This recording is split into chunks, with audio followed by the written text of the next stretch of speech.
Good day everyone! Ayan, samahan nyo ako at tayo ay magpapainit dito sa tabing dagat dahil nga nagkasipon si Tita Wena. Ayan, at halos hindi tayo makahinga sa sipon.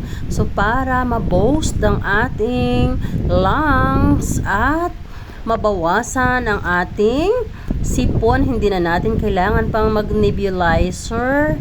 Let's go and magpahangin, magpainit dito sa tabing dagat. And yes, ang moist sa dagat, kahit hindi ka magpunta dyan sa tubig, basta nandyan ka lang along the seaside, yung nai-inhale mo na moist ng dagat, yan po ay malaking tulong sa ating lungs. Kaya nga, yung mga tao na malapit sa dagat ang bahay, kung nanonotice nyo, no, bibihira sa kanila ang nagkakasakit. Bibihira sa kanila ang nagkakaubo, bibihira sa kanila ang nagkakasipon, bibihira sa kanila ang nagkaka-flu. So, yun yung advantage nila, guys. Kasi, nakaka-inhale sila ng napakagandang hangin na may gamot galing sa dagat. So, automatically, without their knowledge, nabuboast yung kanilang lungs. Yes! At dahil nga ako, guys, ay bihira naman ako makapunta sa dagat, talagang sinasadya ko ang magpunta sa tabing dagat dahil ang bahay namin ay malayo naman sa dagat. So anyway, tricycle lang naman para makarating ako dito sa tabing dagat. Hindi rin naman kalayuan. What I mean to say is, hindi walking distance.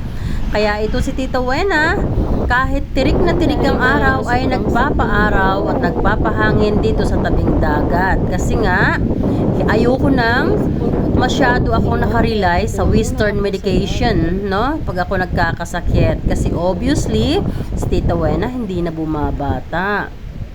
Nasa 5 decades na si Tita Wena. Sikreto natin to, ha. Huwag niyong ipagsasabi. Yes, tama ang narinig nyo. Naka 5 decades of life na si Tita Wena. Yes, kaya naman, pag nasa ganitong age na nga, hindi na ganun ka powerful ang ating immune system. So, we need to do something to boost it. Yes, kaya kayo, ha, yung mga kabataan na makakapanood nito, kung ang inyong mga mommies ay nakarating na sa 5 decades, mahalin nyo sila, no? Alagaan nyo sila. Huwag masyado nakaasa kay mami, ha. Oo, tulungan nyo si mami maglinis ng bahay, maglaba. At kung pinagpapawisan ang likod ni mami, voluntary punasan nyo. Kasi ako ay yung sipon ko nang galing sa pawis. Naglinis kasi ako ng bahay from the ground floor to second floor, at naglinis din ako hanggang sa labas. Yung palibot ng garden ko, nilinis ko lahat yon kasi nga ang bahay ko ay tabing kalye, magabok. At this time, ang gabok ay upgraded na, hindi na brown, black na.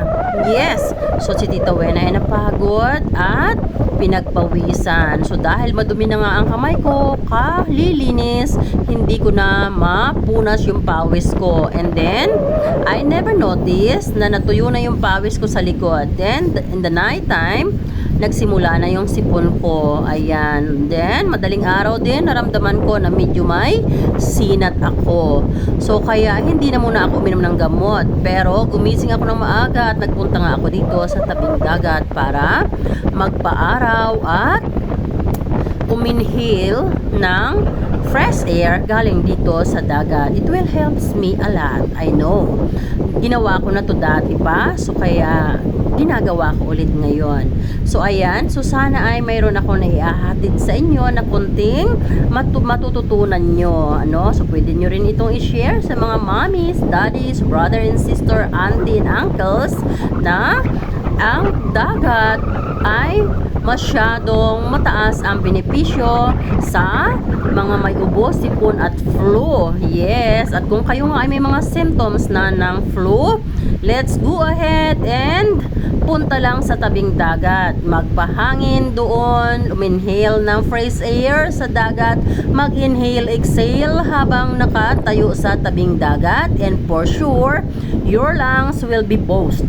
Yes, at makakatulong yon para hinga kayo ng mabuti. So katulad ko, kanina hindi ako makahingang mabuti, no?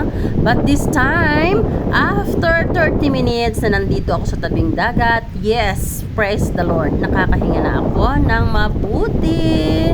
Yehey! Praise the Lord. Ang bait ni God, no? So ito yung libreng-libreng gamot na biyaya ni God. Sipagan lang natin. So yung iba lang hindi nila alam, no? Yung mga nasa tabing dagat, actually, swerteng-swerte nila kasi libreng-libre na biyaya ni God yung gamot sa kanilang pangangatawan. And yes, sana ako ay mayroong lupa sa tabing dagat para magpapabahay ako doon. Ay, wala nga pala akong pera pampabahay. Sorry naman. Akala ko may pera akong pampabahay sa tabing dagat. Noon pala yun, ngayon hindi na. So anyway guys, ayun. So ito, enjoy na nga natin ang karagatan. Ayan, napakaganda, at pati nga ang clouds, oh, 'di ba? Tingnan niyo naman yung clouds, speaking a million words, speaking a million lovely words. Ganda ng clouds, yes. Nakakaaliw tingnan yung clouds, guys, no? Alam nyo, pag i-analyze nyo yung waves, every tiny waves ng dagat and those clouds, tingnan nyo, parang they are saying a million beautiful words to us. Yes, o diba, ganun kalalim yun eh. Ako kasi guys, napaka-appreciable person ko. Yes, I appreciate every single thing na biyaya ni God. Yes, praise the Lord for all these blessings na libreng-libre nating natatanaw, libreng-libre nating mapapanood. O diba? Pati ang malalaking bato na ito, ang gaganda. O, tingnan nyo, maupo lang kayo dyan. Ayan. Siguraduhin nyo lang ha, na walang ahas sa ilalim ng bato. Tingnan nyo ring mabuti. Kasi, yung mga snakes ay naglalodge sila dyan sa ilalim ng bato. Kasi sa ilalim ng bato is malamig. So, kaya, tingin-tingin din, no? So, ayan guys.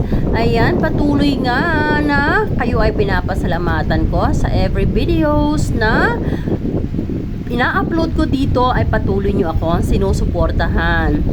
In take note guys, if you also handling a YouTube channel and Facebook, if you comment, indicate the name of Facebook, indicate your extended channel, and for sure, I will attend to watch those of your uploads sa iyong channel. Yes, that's promise from my heart.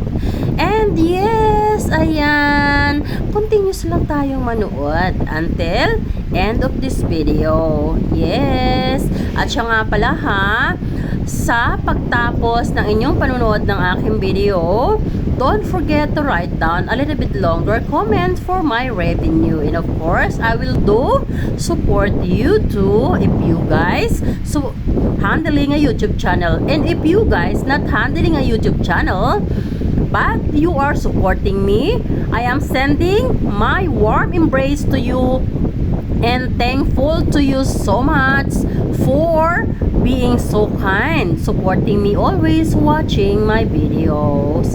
And I always say, I love you all guys, and may the Lord bless each of every one of you abundantly. Ayan. Let's not forget to pray each and every day, kasi si God lang ang powerful para i-obey niya ang lahat ng prayers natin. At the same time, gawin niya tayong safe sa araw-araw. Ayan, tingnan nyo yung mga namamangka, oh. Ayan, tingnan nyo, parang ang saya-saya, no? Parang ang sarap-sarap makita na nakasakay ka sa bangka. Ayan. Ayun, yung isa paalis na. Ayun na siya, oh, palaot na. Actually, guys, hibas ang dagat. Bago pa lang, nag-start ang taib. Ayan, kaya long waiting sila. If you notice, ayan, bago pa lang, nagkakaroon ng tubig ang dagat. Earlier, pagdating ko dito, hibas na hibas yan. Puro putik. Ayan. Kaya, long hour waiting sila bago pa sila nakaalis. Thanks for watching. God bless.